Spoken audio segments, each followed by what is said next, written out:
This session we are having two speakers, Professor Akbari and Dr. Akmal from UK. So Dr. Akbari is Associate Professor in School of Computing, Creative Technologies and Engineering at Leeds Beckett University.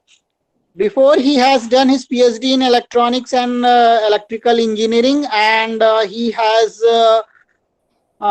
served in many academic and industry as well. So he has worked at Stetcal.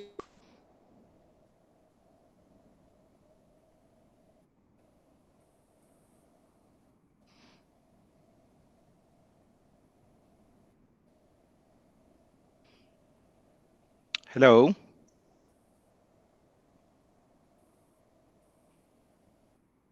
I think I have your voice, but not Akmal. Can you hear me? I can hear you. Yeah, I think their link been disconnected. Yes, sir. We are also listening you, sir. I think Dr. Bajpayee link has been disturbed. So we also, participants are also listening your voice. Okay. All right. So, Dr. Koshlendra, do I need to start or waiting for him back?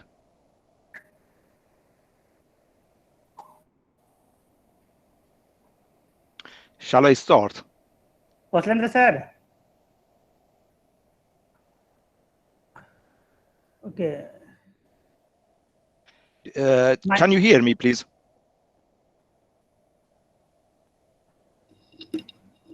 Yeah, I am hearing you.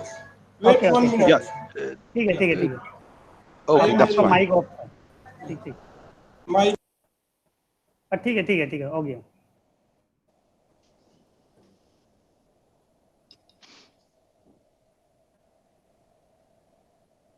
Because I don't have the chair's voice now. I think he has logged out, maybe because due to some connection problem. Probably he's trying due to to log in connection back. problem, maybe he's he will come back. Okay, that's fine. We will wait. Yeah.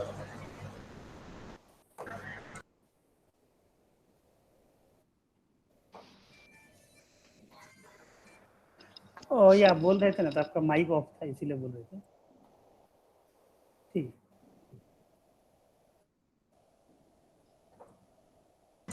Now he joined. Yeah. Hello. Excellent.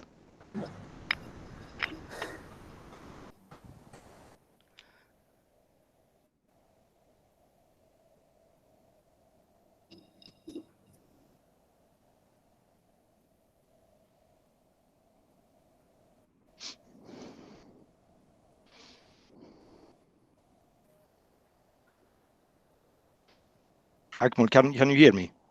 I can hear you, sir. Yeah. Yeah.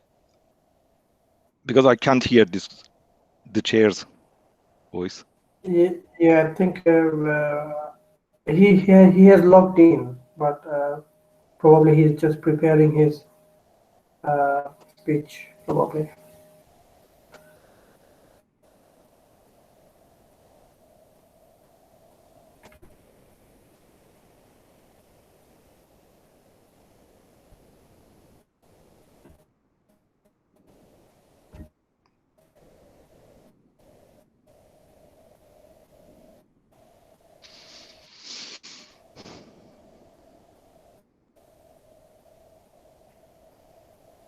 Akmal, when I put it on presentation, I can't see any faces from the audience. Can you see any? Yeah, I can see the faces. Yeah, right Dr. Akbar, we have to Yes. now you shall start because he had some network problem. Okay, So he shall we called start me now? on my yeah. Okay, good afternoon. First, I need to thank Dr. Kushlendra Kumar Singh for inviting me to this talk, and also the organization committee of Machine Vision. Me, Dr. Akbar Sheikh Akbari, and my colleague, Dr. MD Akmal Hussain, delivered this talk. I need to mention this talk is based on the PhD research which Dr. Akmal completed under my supervision at Leeds Beckett University. The title of this talk is Image Color Constancy Adjustment Techniques. I hand over to Dr. Akmal to introduce himself, and then we will start the talk. Thank you so much, Dr. Sheikh Akbari. And first of all, I'd like to thanks again Kulchandra Kumar for letting me in this event. And as Dr. Akbar says, I have done a PhD under his supervision, and the title of my research was Image Color Constancy Adjustment Technique.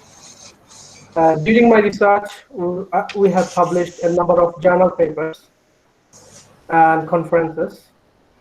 And currently, I'm working as an engineering lecturer at Wakefield College.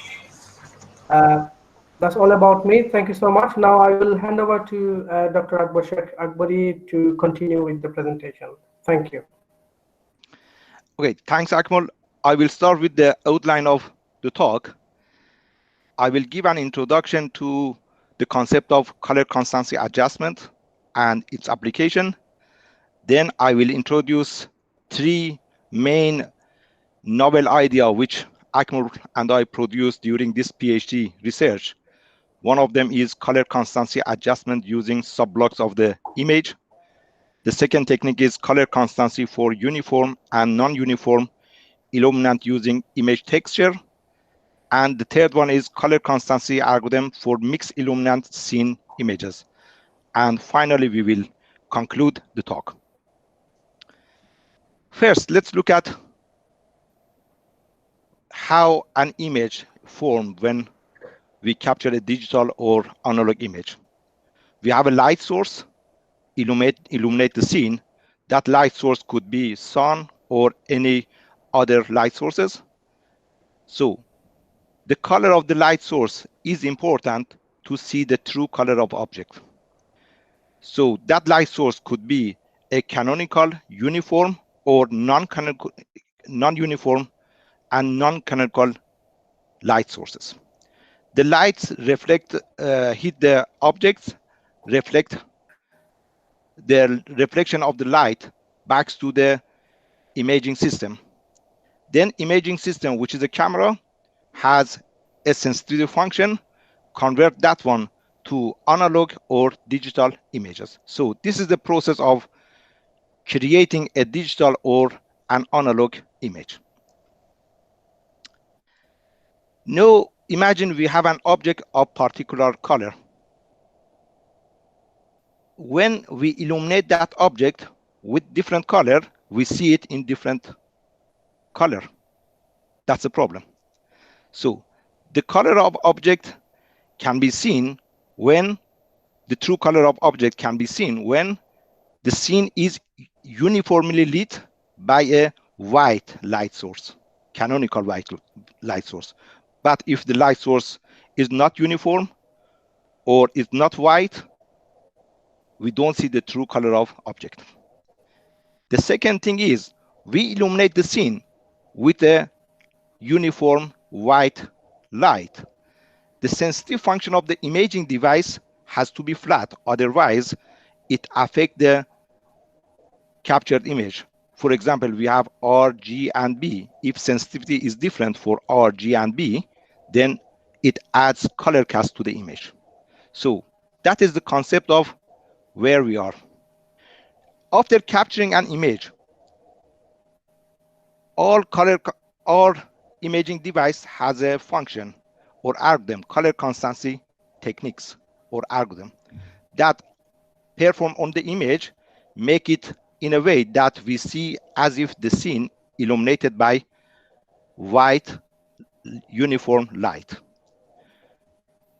But in reality, neither the illuminant is uniform white, nor the sensitive function of the images are flat.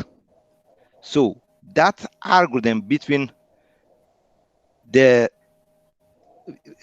which we use on imaging system job is to correct the image as if taken by a camera which has a uniform flat sensitive function, and also the scene is illuminated by white uniform color. So the aim of all color constancy techniques are to correct the color image taken under different lighting conditions with different imaging devices.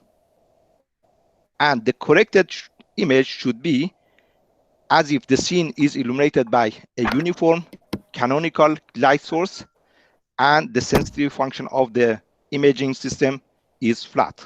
So this is the aim. But in reality, human eyes are so complicated, it doesn't matter if the scene is illuminated by different lighting condition or there is shadow things, our eyes can process it and we see the true color of objects. But for imaging devices, it's not true. We need having an algorithm to do that corrections. I give you two examples here. Image A and C are the two images which are color corrected by existing techniques, and image B and D are the input images which have no color cast. So if we use existing techniques to perform color correction, what will happen? It changes the color of image to something which is true to the dominant color.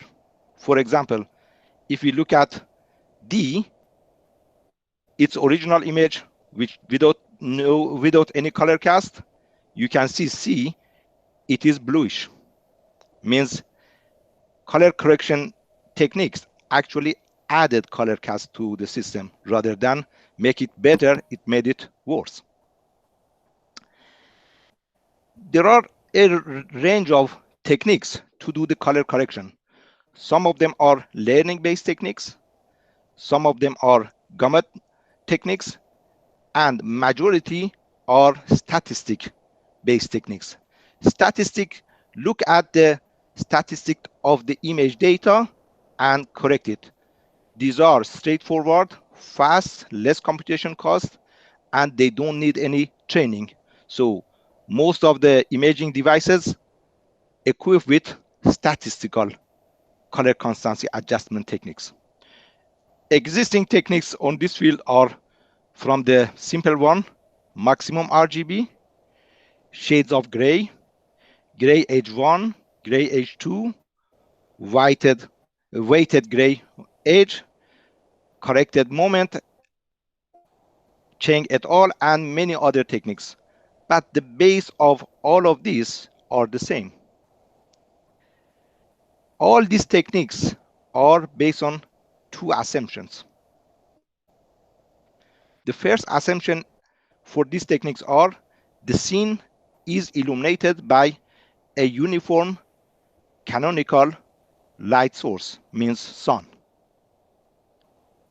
The other things they consider there is no large uniform color areas within the image, within the scene. I think most of you already experienced this. When you take an image inside or outside, if there is a big, for example, yellow car there in the scene, you will see the image become yellowish. Or if you are inside next to the wall and there is a big uniform color area blue, you see the taken image is bluish. So that's color cast. That's the means existing color constancy algorithms are not performing well when the illuminant is not uniform and canonical. The other thing is when there is a big uniform color area within the scene. So the aim of the research which Akbar conducted was to mitigate these two problems. If there is a big uniform area, color area within the scene, reduce the effect of this on the performance of existing statistical based color constancy adjustment techniques. The second thing is suppressing effect of multi-illuminant on the performance of existing statistical based color constancy techniques. So let's look at how existing means state-of-art techniques work on images with large uniform color area. If you look at the image in the left, this is an image which has a scenery plus big blue sky. When we use any of existing techniques like gray world, which is the simplest one, instead of reducing the color cast, in reality, it adds color cast to the image. You see, the ball, instead of becomes gray, become bluish. So that's the first problem which all statistic-based techniques are facing. The second problem is effect of multiple light sources. In reality, it's quite difficult to find a place which have just a uniform lighting source. If you go any indoors, which majority, cameras, CCD cameras, other things have application, the scene illuminated by more than one light source. Performing color constancy on this sort of imaging is difficult. Now we need to find a way, which Akbar conducted some research and developed some novel ideas which perform existing techniques. So, as we discussed, existing color constancy algorithm work well when the scene is illuminated by a single uniform canonical illuminant, which is not the case always. The second thing is when there is no large uniform color areas within the image, within the scene. If these conditions are not met, the performance of all of the existing statistical based algorithm fail, deteriorate.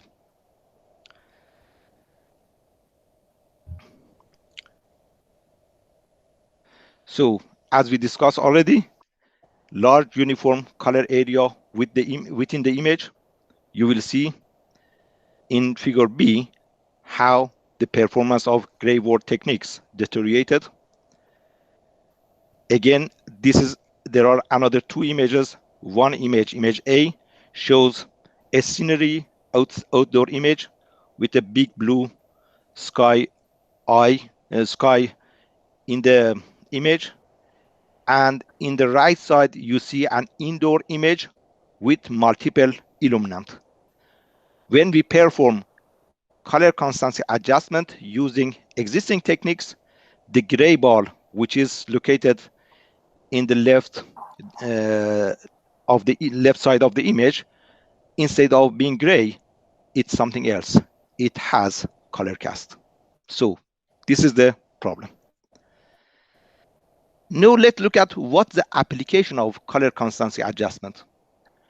The application of color constancy adjustment are vast. Let's start from object tracking.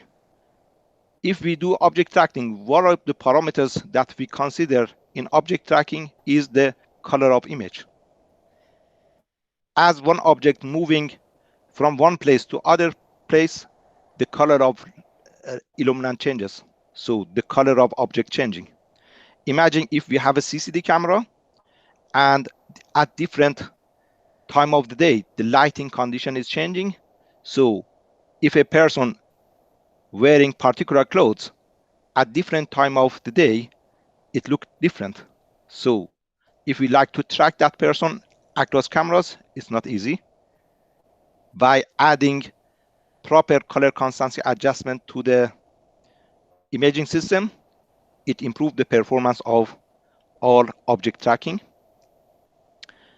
The second application, if we like to do object detection, recognition, and segmentation, which has application in many of image processing techniques, again, having a proper color constancy adjustment improve the performance of those techniques, as you see in these images.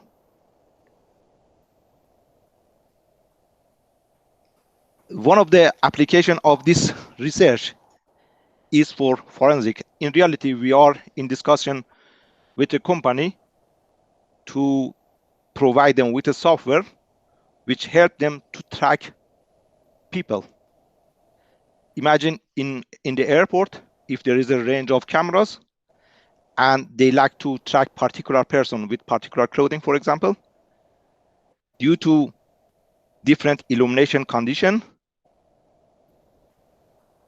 it's not easy to track the person.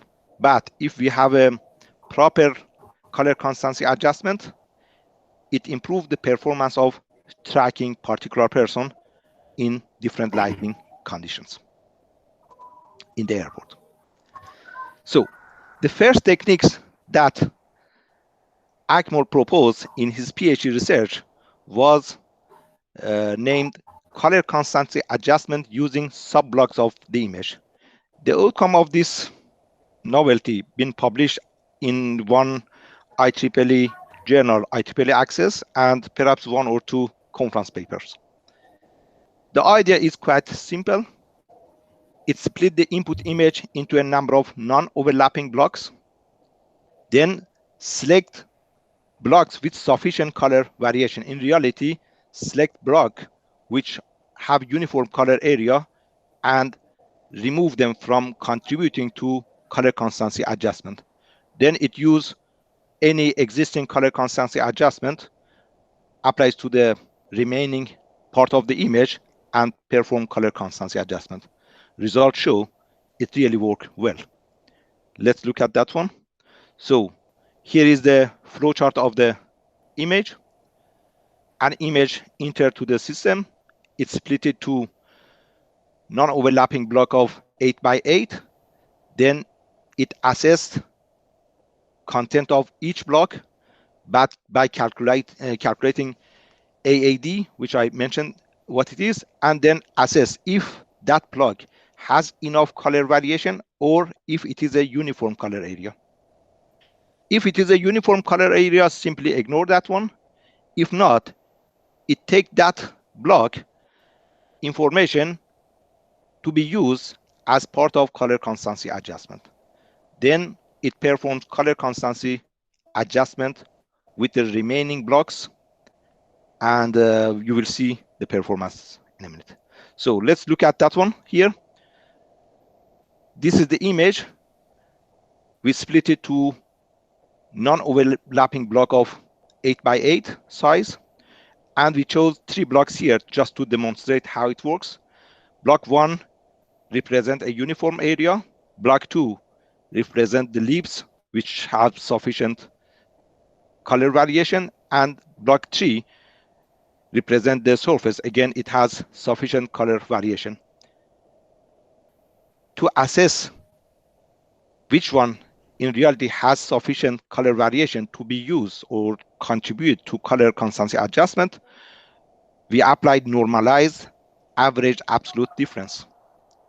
This parameter says if it is uniform or not. As easy as this.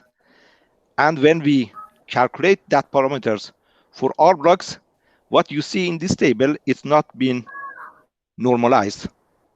But if you see block 1, which represents uniform area, the color variation or average absolute difference is quite small. Block 2 and block 3, which represent blocks with sufficient color variation, their number is high. So through some experimental, Akbar determined an empirical threshold value to differentiate between uniform area and non-uniform area. So by doing that, he determined which part of the image needs to be selected to be used for color constancy adjustment. And by doing this, he actually removed the big uniform color area from the image to contribute to color constancy adjustment and improve the performance of existing techniques. Look at image A. The blue sky is a uniform area. After applying that assessment, you end up with figure C. You will see it has just the area which with color variation and blue sky being excluded. Or if you look at figure B, we have a uniform area, very big. By applying that, in figure D, you will see the selected area of that image, which is used for color constancy adjustment. So when we selected the remaining area, in reality, we removed the uniform color area from the image. You could use any statistical based technique to do the color correction. Akmal used the simplest one, which is gray word. Gray word is based on assumption that average of R, average of G, and average of B, three color component of an image, are equal if scene being illuminated by canonical light. So if we apply that idea to the image, it comes to KC, means color correction adjustment factor for component C, equals to summation of coefficient for that component divided by summation of all coefficients. Again, we can calculate this one for R, G, and B. Very simple calculation, and do the color corrections. When we do that one, we have a color corrected image. How could we compare our technique with the state of our techniques and saying where we are? Is our technique performing better, worse, or fine? This to assess the quality of color corrected images, there are two criteria: subjective and objective. Subjective, in reality, the end user of image processing technique are human eyes. Human eyes are the best judge, but it's very expensive to gather people to comment on the quality of different images. But we've done that one. We use mean opinion score to assess the quality of color corrected images. And there is another one which is cheap, objective, using a formula to calculate the quality of color corrected image, angular error. Both been used to assess the quality. The next parameter is different authors who develop new ideas. They use some standard benchmark image datasets and provide subjective and objective results of their techniques on these datasets. And this enables us to compare the performance of our technique with the state of art techniques. There is a range of image datasets. We use 5 of them, which are most recently used, but every day new database comes. These datasets named multiple light source image dataset, the multiple illuminant and multiple objects image dataset, and so on. I'm not taking your time to read the name of this benchmark image datasets. So in reality, we have assessment criteria, we have benchmark image datasets, so we could apply it to our techniques to see the performance of the proposed techniques and also to compare with other techniques. Let's look at state of art techniques at the time of publication.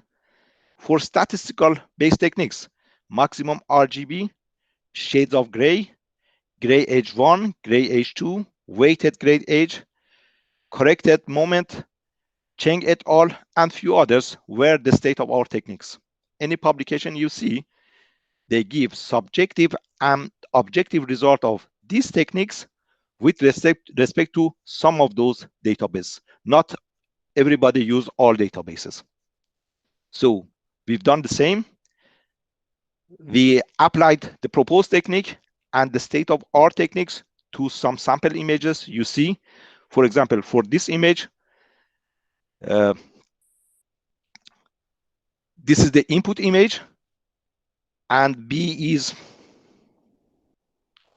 ground truth, means what should be if there is no problem, means the scene is illuminated by a white uniform color light source. and also the performance of the imaging system is flat. In reality, we don't have that conditions. Theoretically, they calculated the ground truth. Then all state-of-art techniques were applied to this input image, and the color-corrected images are here, and the color-corrected images of the proposed technique is in H as well. So as you see, with respect to the color cast, the proposed technique's image is closest to the ground truth. In addition to that, you will see angular error also written down. For the ground truth, we compare ground truth with itself. There is no difference, so angular error is 0. For other techniques, we compare the color corrected image with the ground truth, and using that formula, we calculate the angular error. The smaller the angular error means the closest that image is to the ground truth, the better performance. As you see, the performance of the proposed technique is 3.4 degree, which is the smallest one. It means proposed techniques works better than other existing techniques. There are another example, for example, for this indoor technique again, A is input, B is ground truth, and the performance of different techniques. Again, you will see the proposed techniques here shows slightly higher angular error, but angular error is just a formula. If you look at visual or subjective performance, you will see the performance of the proposed technique is better in reality, although its angular error is slightly higher, because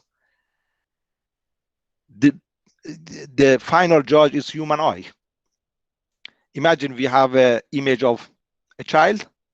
If there is slight distortion on skin of the face, all humans see it and say this is not a good image. But if you do calculate angular error, you may not see it or see it small changes. That's the core things. So subjective result are the core, but objectives enables to identify where this technique is, but not fully adhere to the performance. Again, another indoor image with the color corrected image of all techniques. You will see technique, proposed technique, which is F. Image is the best color corrected image. So the first thing that we calculate here to demonstrate as mean opinion score, subjective results, all color corrected images of proposed techniques shown using different color correction techniques shown to 10 people perhaps, and we were asked to put them in order, and they put in order.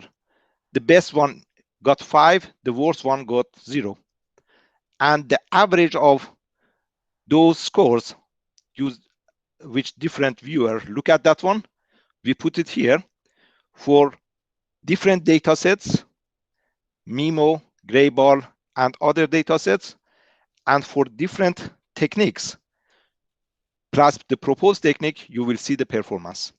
For the proposed techniques, which are these two, you will see the performance is the highest because its images, its average mean opinion scores are the highest. Means subjective result of the proposed techniques is better than other existing state-of-art techniques. Sorry. Again, with respect to other statistical base, gamut-based methods and learning-based method, we put here. Although statistic-based methods should be compared with statistic, not with others. But we wanted to see where we are. In reality, when we have learning-based method, if we train a color correction algorithm for particular database, it worked well for that image of that dataset, not to the image of the new datasets. So it needs training for different datasets. But if we use statistic-based methods, it applies to any images. It doesn't need training. So the good thing with statistic-based methods are this, and most of the imaging systems are equipped with statistic-based methods. Again, if we look at the result here, we calculated mean and median angular error for different data sets. This is gray bar data set, image of gray bar data sets for different statistical, comment-based, and learning-based methods. And if you look at that one, although the proposed techniques demonstrate slightly lower performance, lower than learning-based techniques, but with respect to statistical and comment-based techniques, the performance is significant. Again, the same things we apply to checker image data sets. You will see again the performance of the proposed technique is higher than statistical based and comment based method. I'm not going through those numbers. The second technique that I like to present is color constancy for image of non-uniformly lit scenes. So the first technique in reality almost handle the issue of having a big uniform color area within the scene. So by just developing some techniques to exclude that big uniform color area from the contributing toward color correction. But no, the challenge is sometimes we have both. We have big uniform color area within the scene, and also the scene is illuminated by multiple light sources, which those light sources are also not canonical. So in this technique, we first split image to a number of segments. Then for each segment, we do the assessment. If that segment has enough color variation, if it has, we take it. If not, we exclude it in contributing toward the color constancy of adjustment. Then we handle the issue of multiple light source by calculating initial color correction factor for each segment using any of those statistical based methods. Then for each pixel, means calculating color correction factor for each pixel, we done that one by combining the effect of the initial color constancy adjustment factor for different segments. In a way, we done it to balance the effect of different light sources. This work also been published in Sensor Journal. You will see the reference. I go through that one. So in reality, if this is the input image, we use K-mean ++ algorithm to split the image into a number of segments. The number of segments, we've done two things. First, we assume we have a fixed number because we run the techniques on various images. We realize 4 or 5 is a sufficient segment to end up with good performance. The other way we've done it, we made it automated because for some images, for example, 3 segments was giving the best performance, for some 4, for some 5, and the variation was from 3 to 6. We developed a histogram-based method to end up with more accurate number of segments as well. So the number of segments was either fixed or been determined by that algorithm. So first, we split image into a number of segments.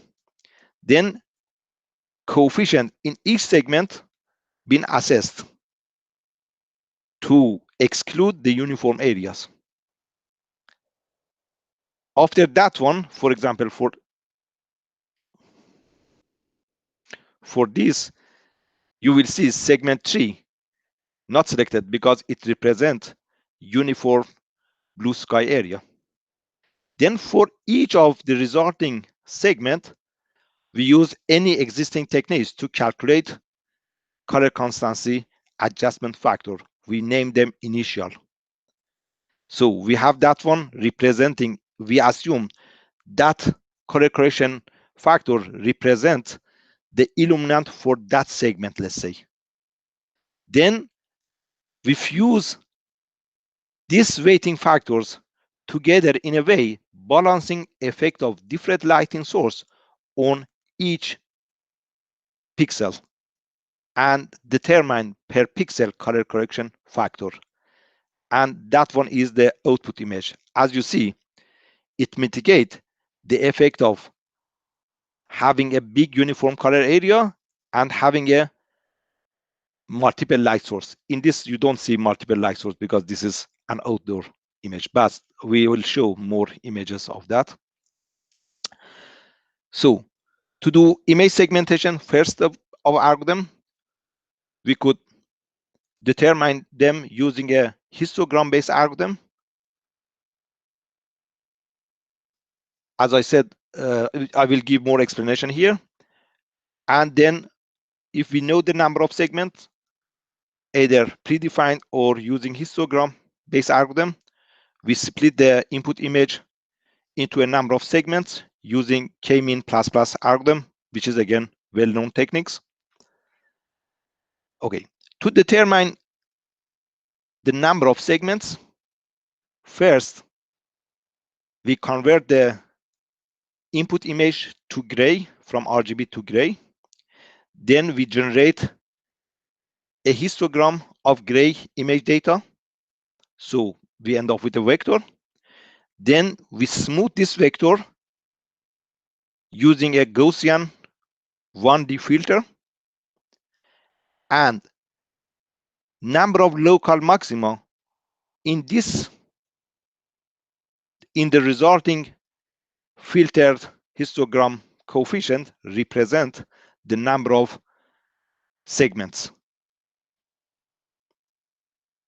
So if we do that one, so either we know the number of segments or we calculate the number of segments using the proposed histogram-based algorithm, we end up with this.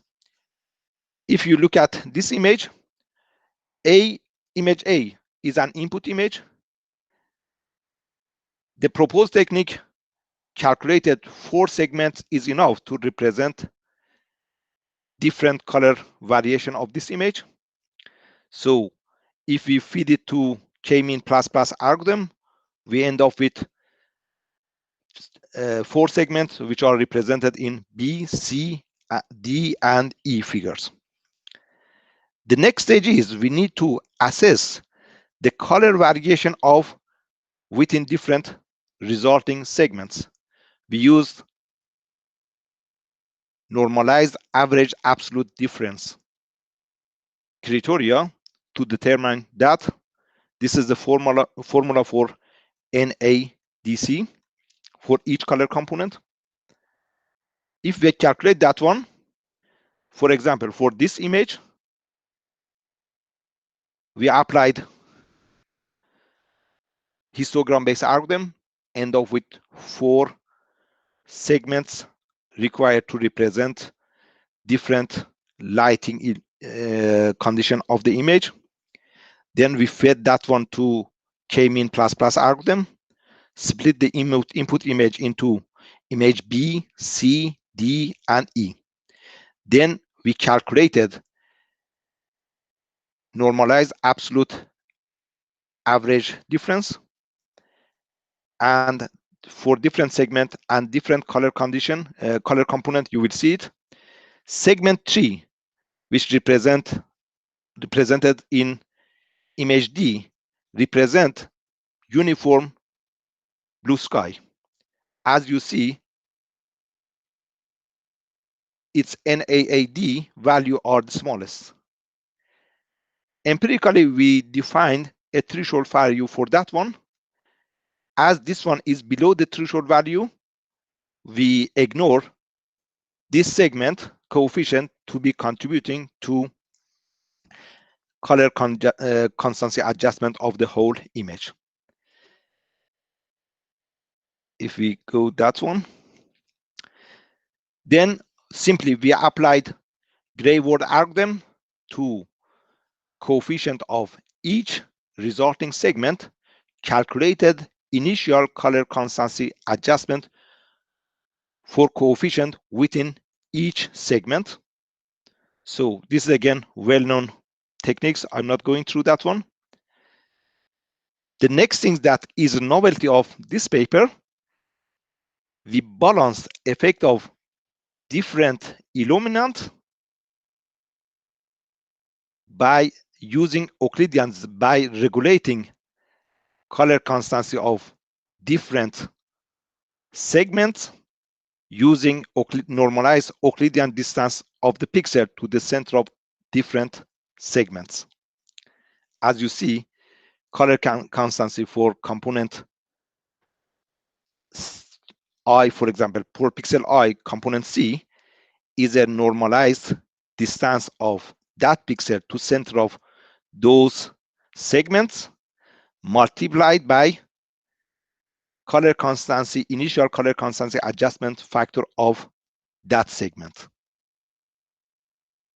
Doing this, we in reality handle the issue of having multiple illuminant. Let's look at the results.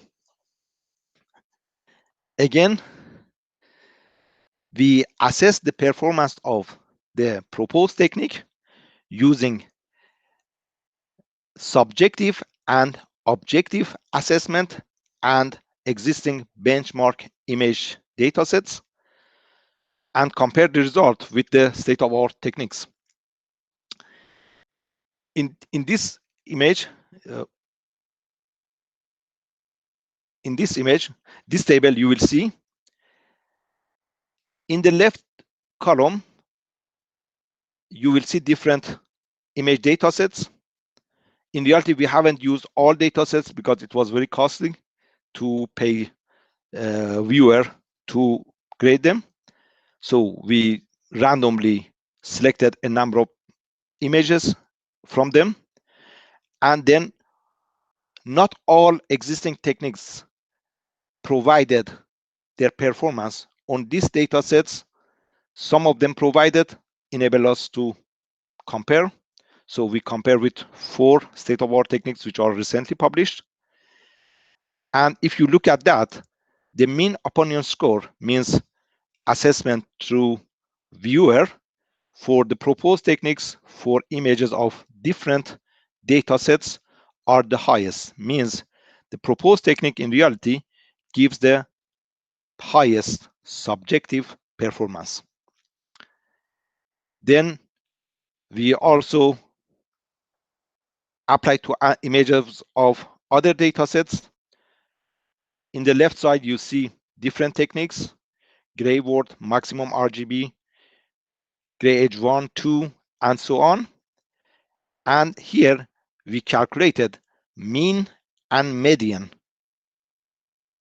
angular error, means objective assessment. Yeah. In objective assessment, again, you will see the proposed techniques gives the lower difference, lower angular error. Again, it represents that the proposed techniques has objectively highest performance in compared to state-of-the-art techniques. Again, for other datasets, for 9 outdoor image of multiple light source, this one is a different dataset because it's outdoor with multiple light source. Again, different techniques are here, and we calculated median error for them. You will see the proposed techniques gives the smallest angular error, means highest color constancy adjustment performance. To enable you visually also assess the performance, to have some idea about the performance of the proposed technique, we applied the proposed technique on an indoor image illuminated by multiple light sources. From the window is sunlight, and also there are some illuminant inside. Figure B shows the ground truth generated manually by the provider, dataset provider, and image C, D, E are the performance of existing techniques, means state-of-art techniques, which are recent publication, and image F represent the performance of the proposed technique.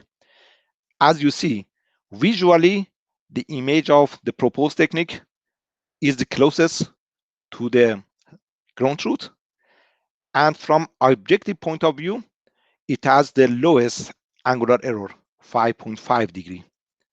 Again, it represents that the proposed technique has higher performance than the state-of-art techniques. Again, we applied the technique to an outdoor image, which has big uniform sky, blue sky in the background, and some other images inside, natural and non-natural images. You will see the performance of different techniques. Image A is the input. Image B is the ground truth, which is generated by the provider. And image C, D, E, F, G are the images, color-corrected images by maximum RG, shades of gray, gray edge 1, gray edge 2, weighted gray edge. And image H is the image color-corrected image by the proposed technique. As you see again, the proposed technique image has the lowest angular error and the highest visual quality, or closest visual quality, in compared to the ground truth. Let's look at some indoor images. Again, these images, I think they are, the scene is either illuminated by one or multiple light sources. So first column shows the captured image, input image. Image B is the color corrected image, which they consider all parameters to that one. So means the best performance. Image C, D, and E are the color corrected image using two techniques, and E is the proposed technique. Again, as you see, the images of the proposed techniques in overall have exhibit the highest visual quality from color constancy. With respect to angular error, the first image you see, its angular error is 3.6, but for the other technique is lower. This in reality tells objective assessment is not that reliable. And this is something that you continuously see it in the literature. Again, some more images here. If you look at these images shown in column A are the input images. Images in column B, C, and D are color-corrected images using weighted gray edge, the method of Cheng et al., and the proposed technique. Again, you will see the proposed techniques color-corrected images exhibit the highest color constancy than other techniques. Okay, this is the second method that we developed. So the second method in reality solves two problems. One problem of having a big uniform color area, it sorted that, and its performance from this point of view is better than that non-overlapping blocks, the previous technique, and also handle the issue of having multiple light sources. At this stage of research, we end up with a good idea. If we use texture of image, in reality, texture represent edges, and edges also around the edges represent color variations. We end up to use of the idea of using image texture to identify area of image with sufficient color variation. So in reality, the novelty of this technique is using image texture to identify those pixels which we need to select to do color corrections. So for this technique, again, it uses histogram-based algorithm to automatically determine the required number of segments. Then it uses K-mean plus algorithm to split the input image into a predefined number of segments. The novelty starts here. It uses texture extraction to define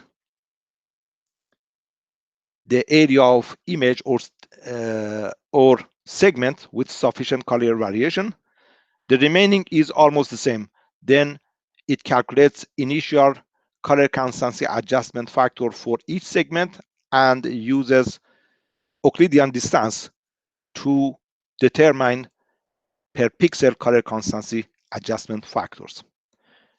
I think the outcome of this research also published in IEEE Access recently, 2019. So this block diagram in reality is something that Akmal provided, submitted to IEEE Access to demonstrate how this technique works. We have input image, input to the technique. It split the input image into a number of segments. It uses texture of those segments to determine segment with sufficient color variations. Then it assesses those with sufficient color variation here and ignore the uniform areas.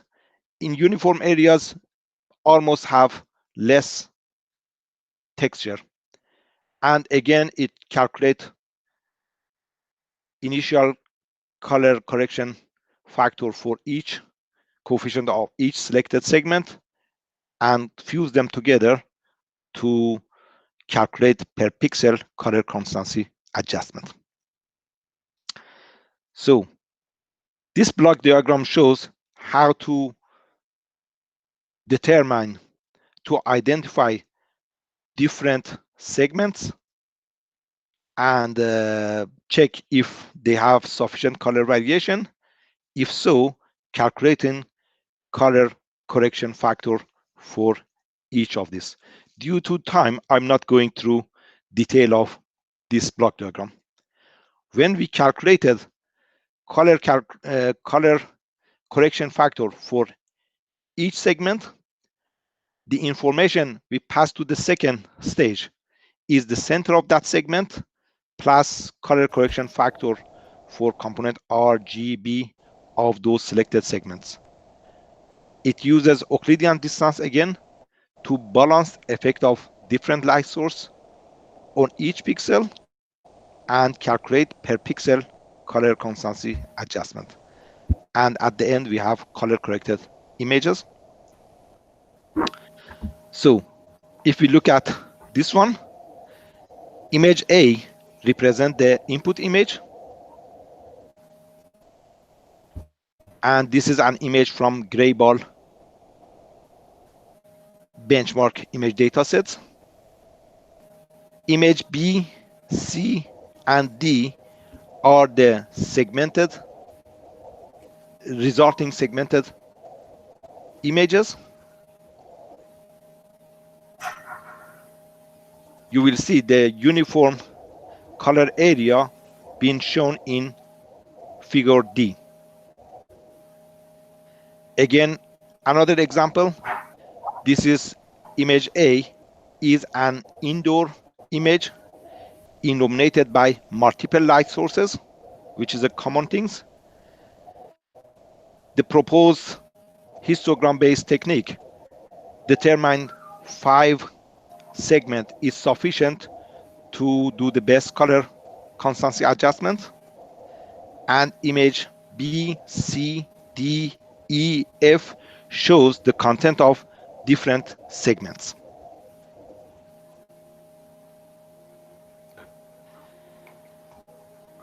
Okay, now we have further things here. 2 other images here. Image in top, sample outdoor image from the gray ball dataset. It has A, original input image, B, a segment which represent the uniform color area, and C, selected within that segment, we use texture to select particular pixels to contribute to the color constancy adjustment. So figure C shows the selected pixel within this segment to be used for color constancy adjustment. Again, the same things for the other pictures. At the bottom, we have this indoor image, and this is one of the segments, and the image C shows the selected pixels to be used to determine color constancy adjustment. Okay, so we've done experimental results. So we applied the proposed technique and the state-of-art techniques to a sample image from gray ball dataset.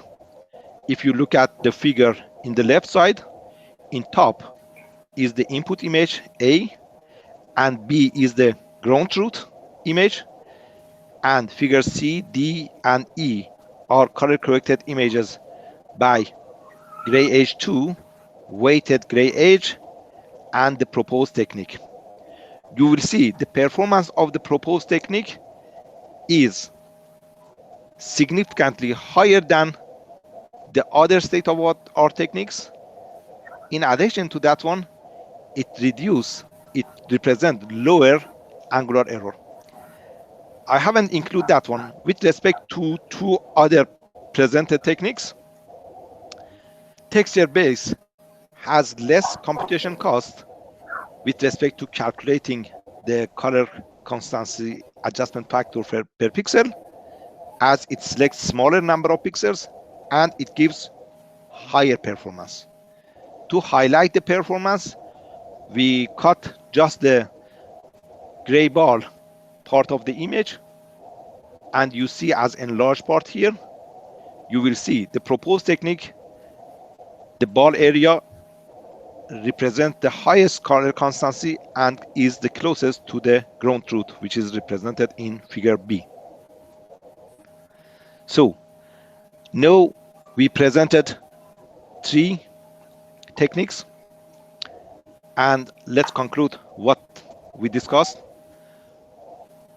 We talk about the challenges that all color constancy adjustment techniques are facing.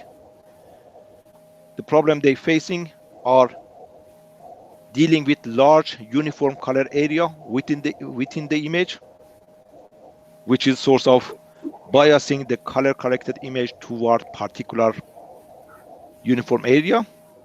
The other thing is, if the scene is lit by multiple light sources and those light sources are not uniform canonical. So these are the challenge, how to sort it. We presented 3 techniques, from the low level things like color constancy adjustment using subblocks of the image to mitigate the effect of uniform color area within the image, and demonstrated that it improved the performance of all existing techniques. Then we move further.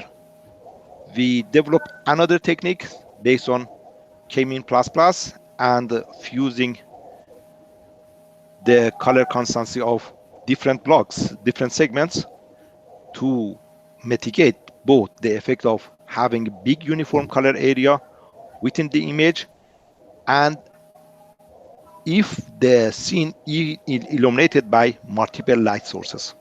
So this really works much better than existing techniques and mitigate two effects. Then we went to even further. We use texture, which embedded to that one. We use texture to determine particular pixels within each segment to be used to determine initial color constancy adjustment factors. And we demonstrate that by doing that, the performance of the technique even goes further. That's all for me. Thank you, and I'm happy to take any questions. Thank you, Dr. Akbari. I am Sanjay Kumar here, research scholar from NAAD Jamshedpur. I am having some of the couples of the questions from you, sir.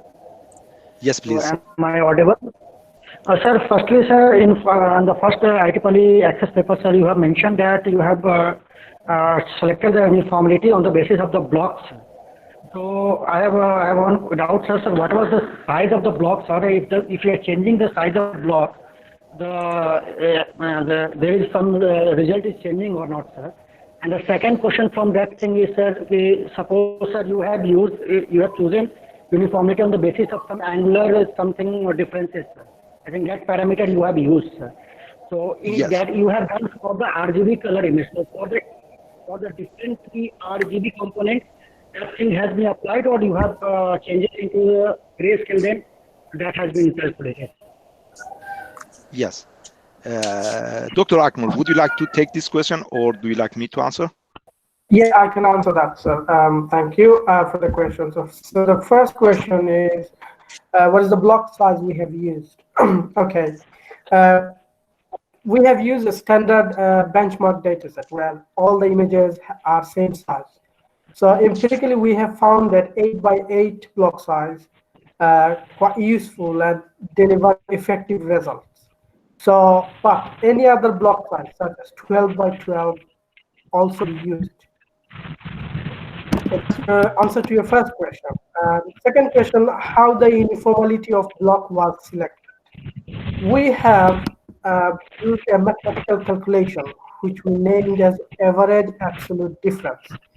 So we have calculated average absolute difference for each block, each color component, for every single block. And we have used a threshold which was determined empirically, which means we have tested with number of images to see which threshold can select uniform color block. And we have set 3 thresholds. For example, for red, we have used 2, for green, 1.5, and for blue, 1. So by using these 3 thresholds, we have managed to discard the large uniform color area from an image. Hope that answered the question. Yes, sir. Thank you, sir. And my second, I have one more question, sir. So in the last paper, the third paper that you have discussed for the IEEE access paper, sir, in that you have done the text on the basis of a texture analysis. You have proceeded for that one, sir. For the texture analysis, you have used the angular moment, sir. But for the texture analysis, correlation, brightness, and entropy, these are the 3 other factors that can be used, sir. So for this, why you have used chosen that angular that change, sir, angular moment, sir? For that, is there will be any result difference if you are choosing the any other parameters like entropy or brightness or something correlation? In reality, it's a very good question. You know, we had a limited time to complete a PhD. We use the one that we mentioned before. We haven't tried other techniques. There is room for, coming back to the first question. For the first question, which your colleague asked about number, the size of block, we tried 8x8, and also we tried other size as well. But 8x8, which is JPEG, also used that one and demonstrate that it has high correlation. We use that one and end up with almost best performance. But it's clear as we use rectangle, blocks, it not fully mitigate effect of uniform color areas. And if we increase that one, it reduces the performance. It's clear here, but if we decrease it to 4x4, it may improve, but again, it has some challenges here. For the second question that you mentioned about texture one, Yes, sir. using different methods. For different methods, we haven't tried others, to be honest. We done the first one and we end up with really good performance. It's room for other researchers, try other, techniques.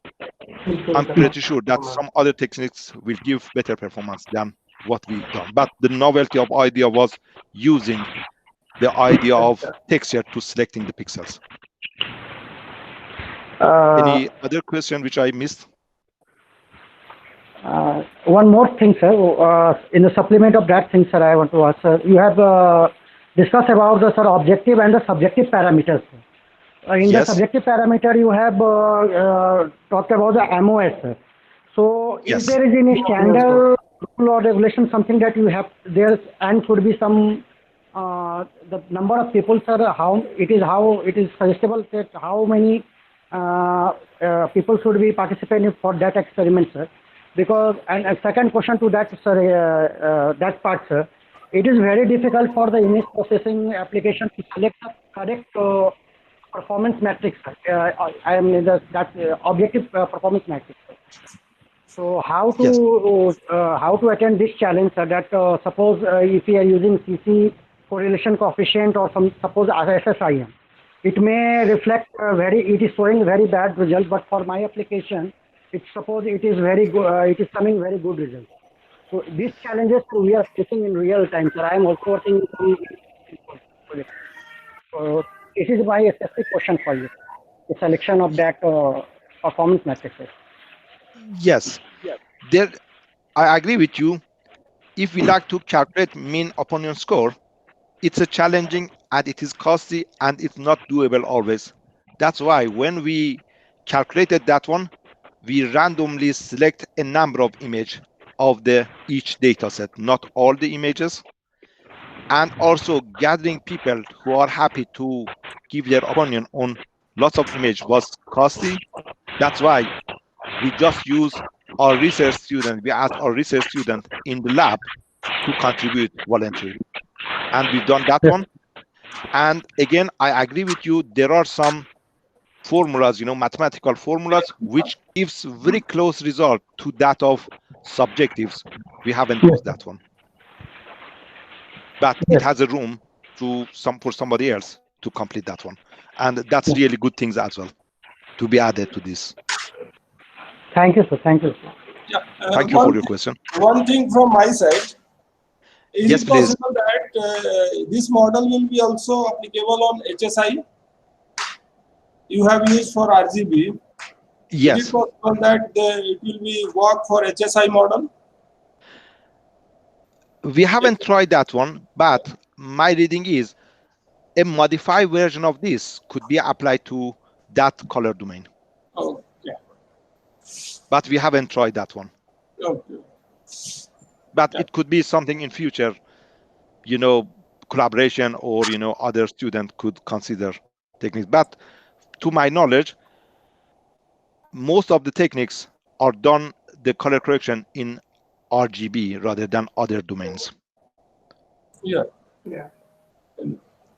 No, but many applications, they are using HSI. So this is only for compatibility. Is it possible that will also work for HSI? Then that is more compatible because both model that will work.